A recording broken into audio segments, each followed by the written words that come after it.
Hello, everybody. My audience of 5 adult humans, as you can see here.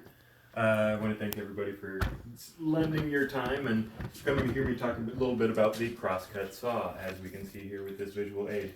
I also have an example of a crosscut saw. This is my demonstration model. It's not actually one that we use out in the field, but just to preserve the antique tools, I just figured I would use the one that is our demonstration tool.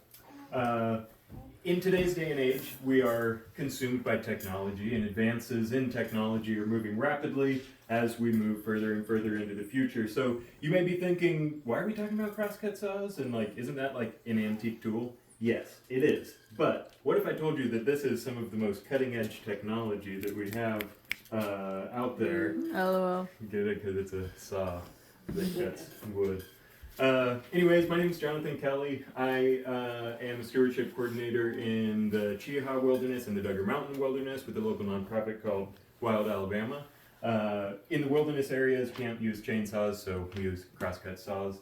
I'm a certified Class B sawyer, so I am certified to use these, and I do know a little bit about them because I have used them a lot. So, moving right into the presentation, just a little bit about a history about the crosscut saw. Like I mentioned, it was popular in the late 1800s, but it's seen as early as like the 14th century, so it's been around a long time. Even after the chainsaw came out, it was still a useful tool, and even today it is still used regularly in these wilderness areas. Because in 1964, there was a law that was passed, the Wilderness Act, that protects these wilderness areas where you can't use power tools like chainsaws. So we rely on these crosscut saws to do our trail clearing and trail maintenance and getting trees off of the trails, which is pretty cool.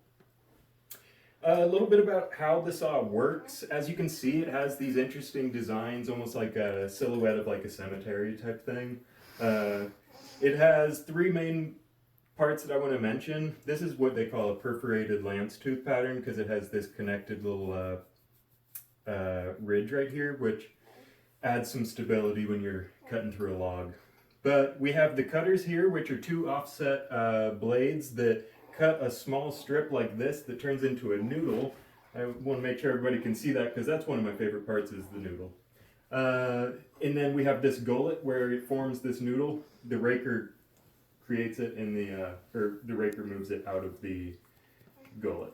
It's pretty cool, pretty fun.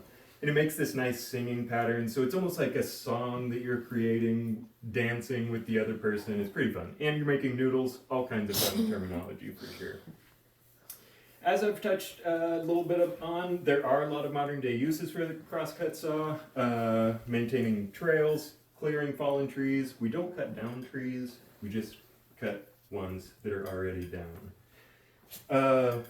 It should be a part of every landowner and land steward's arsenal for sure, just because they're cool and a cool snippet into the past. As I mentioned, this is a perforated lance tooth pattern, as you can see here, but there are other patterns like the champion tooth, the Great American tooth, and the plain tooth. But they all have those similar cutting, and then you have your gullets and your rakers in there as well. Moving right along, the cutting process, it's a whole process that you go through of objective, hazard, liens and binds, escape plan, and the cut plan, just to go as safely as possible. It's our primary objective, of course. This is me cutting a log, not with that saw. There are resources around the state. I mentioned Wild Alabama is a local nonprofit 501c3. We have the state's only certified crosscut sawyer certification class in the state, which is pretty cool. So even you can come out and cut some logs. It's a great resume booster, and it's just a cool skill to have, really.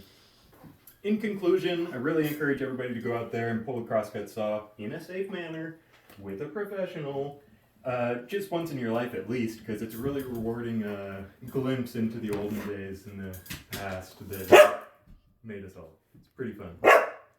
But yes, Krishna's ready for the speech to be over. Thank you all for Bye, John. Good luck on that.